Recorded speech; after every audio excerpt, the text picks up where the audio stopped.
अस्सलाम वालेकुम viewers, welcome to RankUp TV. आज की वीडियो में मैं आपको स्टडी इंग्लिश इन यूके के बारे में बताऊंगा कि इसमें किस तरह से आप एडमिशन ले सकते हैं और किस तरह यूके आके इंग्लिश लैंग्वेज कोर्स ना सिर्फ आपको फर्दर स्टडीज़ के लिए हेल्प करता है बल्कि आप अपनी एग्जिस्टिंग जॉब, फॉर एग्जांपल आप जॉब कर रहे हैं तो जॉब में भी हेल्प करता है। आप इंग्लिश लैंग्वेज कोर्स करके आप प्रमोशन हासिल कर सकते हैं। इसके अलावा आप अपनी रोज़मर्रा ज़िंदगी में भी अपनी इंग्लिश को इम्प्रूव करके पर्सनैलिटी को बेहतर तरीके से प्रेजेंट कर सकते हैं। As you know, English is most common language all over the world. तो इंग्लिश लैंग्वेज को एक स्किल के तौर पर भी माना जाता है क्योंकि लोग इंग्लिश को इम्प्रूव करने के बाद अपनी जॉब्स में प्रमोशन भी हासिल करते हैं। इसके अलावा फर्दर स्टडीज़ के लिए भी इंग्लिश ही प्रेफर की जाती है। आज की वीडियो में मैं आपको इंग्लिश लैंग्वेज कोर्स की डिफरेंट टाइप्स और इसकी वीज़ा कैटेगरी, नेम और वीज़ा प्रोसेसिंग टाइम और वीज़ा एप्लीकेशन फ़ी के बारे में बताऊंगा। नॉर्मली जितने भी अदर स्टडीज़ कोर्सेज होते हैं, for example bachelors, masters, PhD या लेवल 3, लेवल 4, वो सारे टियर 4 जनरल स्टूडेंट कैटेगरी में आते हैं। लेकिन इंग्लिश लैंग्वेज कोर्स के लिए यूके ने एक special category short term study visa को डिज़ाइन किया जो सिर्फ इंग्लिश लैंग्वेज कोर्स को ही डील करती है। तो आगे चल के वीडियो में मैं सारी डिटेल बताता हूँ।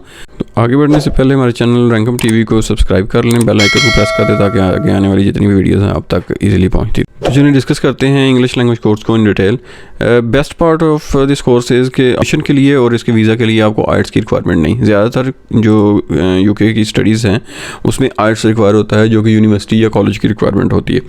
विदाउट IELTS आप ना तो वीज़ा अप्लाई कर सकते हैं, ना आप इसमें किसी भी कोर्स में एडमिशन ले सकते हैं। लेकिन इस कोर्स में क्योंकि स्टूडेंट इंग्लिश सीखने के लिए या इंग्लिश लर्न करने के लिए यूके आ रहा है तो उसकी इंग्लिश पहले से वीक है, उसको इंग्लिश इंप्रूव करने के लिए ये वीज़ा दिया जा रहा है, तो स्टूडेंट को IELTS करने की ज़रूरत नहीं। इंग्लिश लैंग्वेज कोर्स को कैटेगराइज किया गया है 3 to 4 कैटेगरीज में, जिसमें general English language course, intensive English language course, general English language with IELTS preparation, general English language with science, general English language with engineering. तो जो कैटेगरी सूटेबल हो आपके लिए वो आप चूज़ कर सकते हैं और उस पर एडमिशन ले सकते हैं। जो प्रेफरेबल है वो जनरल इंग्लिश है, जो जिसमें कि नॉर्मली हर कैटेगरी के स्टूडेंट्स आ जाते हैं। लेकिन इंटेंसिव इंग्लिश जो उनके लिए है जो अपनी इंग्लिश फर्दर स्टडी के लिए इंप्रूव करना चाहते हैं। फॉर एग्जांपल यूके में किसी यूनिवर्सिटी में पढ़ना चाहते हैं तो वो इंटेंसिव इंग्लिश को चूज़ करते हैं। इंटेंसिव इंग्लिश विद IELTS वो चूज़ करते हैं जो इंटेंसिव इंग्लिश पहले अपनी इंग्लिश इंप्रूव करना चाहते हैं और उसके बाद IELTS के लिए भी प्रिपेयर करना चाहते हैं ताकि किसी यूनिवर्सिटी में आगे एडमिशन ले सकें इन यूके। क्योंकि किसी यूनिवर्सिटी में अप्लाई करते हैं तो IELTS मस्ट होता है।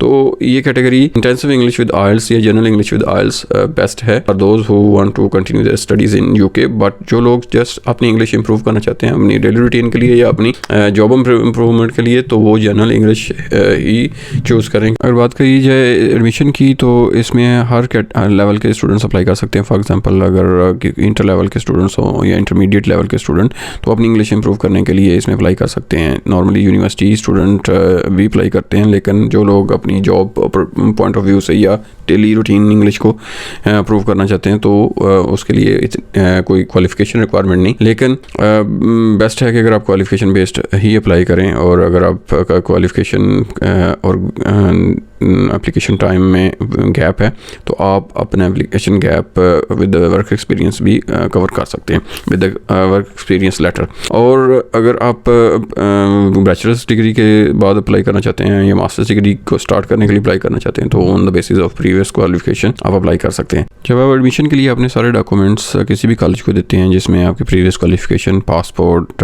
IDs और CV डॉक्यूमेंट्स सबमिट करने के बाद कॉलेज यूजुअली उसको असेस करता है और असेस करने के बाद वो आपको एक कंडीशनल ऑफर लेटर इशू करते हैं। कंडीशनल ऑफर बेसिकली उसमें कंडीशंस लगी होती हैं कि आपने फ़ी फुल पे करनी है या उसका कुछ एक पार्ट पे करना है, नॉर्मली 10 to 20% इनिशियल डिपॉजिट। तो इनिशियल डिपॉजिट पे करने के बाद कॉलेज आपको एक अनकंडीशनल ऑफर लेटर या कैश लेटर इशू करता है। Cash means confirmation of acceptance for studies. वो कैश लेटर की बेस पे आप यूके का वीज़ा अप्लाई कर सकते हैं। बेसिकली वो लेटर आपके वीज़ा एप्लीकेशन के साथ अटैच होता है जब आप एप्लीकेशन ऑनलाइन पुट करेंगे। कुछ कॉलेजेस आपको डिप्लोमा 5 to 6,000 और कुछ कॉलेजेस ये करेंगे, लेकिन normally 6 to 10,000 on the basis of duration of this course आपको कैलकुलेट करके बताते हैं। ये डिप्लोमा 6 मंथ से 9th मंथ तक का होता है, लेकिन आपको वीज़ा 1 साल का मिलेगा। तो depending on the week number of weeks आपकी फ़ी कैलकुलेट होती है। फॉर एग्जांपल आप 6 मंथ्स के लिए अप्लाई करते हैं तो 6 मंथ्स का कोर्स बेसिकली 28 वीक्स में कंप्लीट होता है। तो 28 वीक्स के मुताबिक आपको फ़ी कैलकुलेट होगी, जो कि नॉर्मल 5 to 6,000 होती है। और अगर आप 9 मंथ्स का कोर्स करना चाहते हैं तो वो according to the number of weeks 9,000 to 10,000 होता है। और इसमें ये भी डिपेंड करता है कि आप कौन सा कोर्स ले रहे हैं। जनरल इंग्लिश लैंग्वेज कोर्स ले रहे हैं तो वो नॉर्मली कम एक्सपेंसिव होता है कंपैरेटिवली इंटेंसिव इंग्लिश और जनरल इंग्लिश विद IELTS और जनरल इंग्लिश विद साइंस और जनरल इंग्लिश विद इंजीनियरिंग। तो depending on your course selection आपकी फ़ी कैलकुलेट होगी। उसमें से कॉलेज कुछ आपसे इनिशियल डिपॉजिट लेंगे और कुछ आपको आफ्टर वीज़ा अप्रूवल या जिस दिन आप UK पहुंचेंगे और इनरोल करेंगे खुद को कॉलेज में, उस दिन वो आपसे डिमांड करेंगे, जो कि आपने इन फुल पे करना होता है। अब बात कर लेते हैं वीज़ा एप्लीकेशन की। इसमें वीज़ा कैटेगरी कौन सी है, वीज़ा की फ़ी कितनी है और कितना हेल्थ चार्ज आपको पे करना पड़ेगा।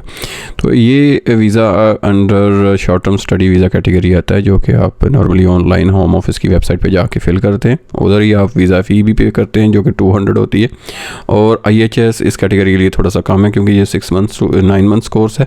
नॉर्मली वीज़ा 1 साल का मिलता है। तो नॉर्मल कैटेगरी जितनी भी है वीज़ा की, उसमें IHS नॉर्मली 635 से स्टार्ट होता है, पर इसके लिए IHS थोड़ा सा नॉर्मल है, वो 470 है और वीज़ा फ़ी इसके लिए 200 पाउंड्स है।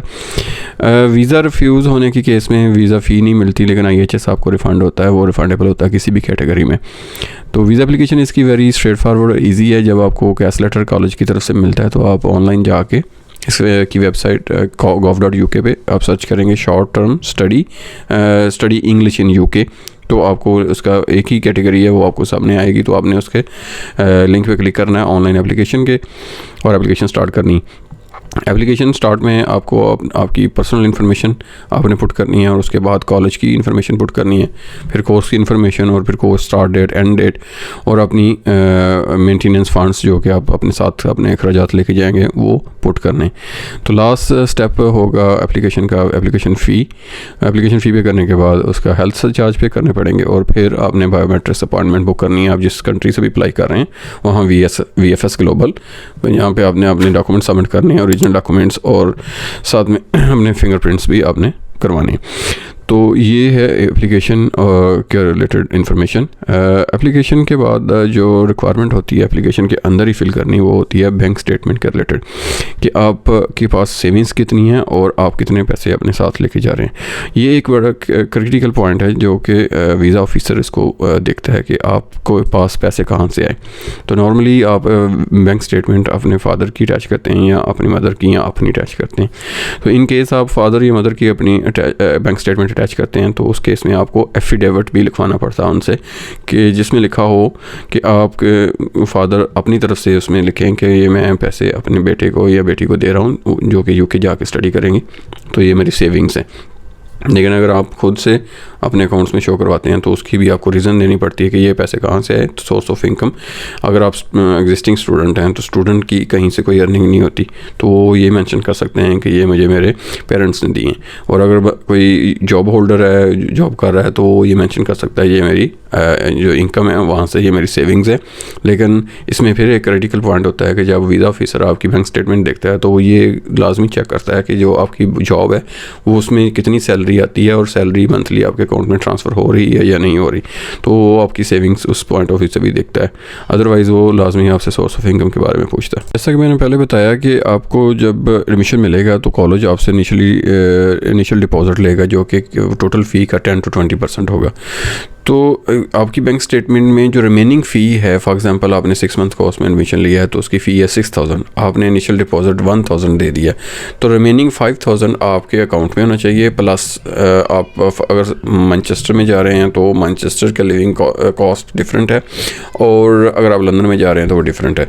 लंदन की कैलकुलेशन होम ऑफिस 1,050 पाउंड, तो तो अगर आप लंदन के किसी कॉलेज में अप्लाई करते हैं तो आपको मंथली 1334 पाउंड्स आपके अकाउंट में रखने लाजमी है, जो कि आप मल्टीप्लाई कर सकते। तो आप इसको मल्टीप्लाई कर लें 6 मंथ से या 9 मंथ से, जितना टोटल बनता है वो, प्लस आपका रिमेनिंग ट्यूशन फ़ी जो अभी आपने कॉलेज को पे करनी है। तो रफली अगर आप 6 मंथ्स के कोर्स को देखें तो आपके अकाउंट में फिर 14 to 15,000 पाउंड होने चाहिए eight the time of visa application. और अगर आप out of the London apply कर रहे हैं तो वो 1023 pounds per month expense count calculate करते हैं, जिसको आप मल्टीप्लाई कर लें 6 to 9 मंथ्स के साथ। तो इतने होने चाहिए आपके पास in total in your bank statement at the time of visa application. तो ये थी एक simple category study English in UK, जिसमें ऑलमोस्ट एवरीवन एलिजिबल है इस कैटेगरी में, क्योंकि एक तो इसमें आइल्स की रिक्वायरमेंट नहीं, दूसरा इसमें कोई क्वालिफिकेशन की रिक्वायरमेंट नहीं, तीसरा ये कि जो जॉब होल्डर्स हैं वो भी इसके लिए अप्लाई कर सकते हैं अपनी जॉब में प्रमोशन के लिए, और वो अपनी डेली रूटीन में अपनी इंग्लिश को इम्प्रूव कर सकते हैं, वो भी इसके लिए अप्लाई कर सकते हैं। तो आज के लिए इतना ही। अपनी नेक्स्ट वीडियो में हम किसी नई कैटेगरी के साथ दोबारा से हाजिर होंगे। हमारे चैनल रैंकअप टीवी को सब्सक्राइब कर लें, बेल आइकन को प्रेस कर दें। तब तक के लिए अल्लाह हाफिज़।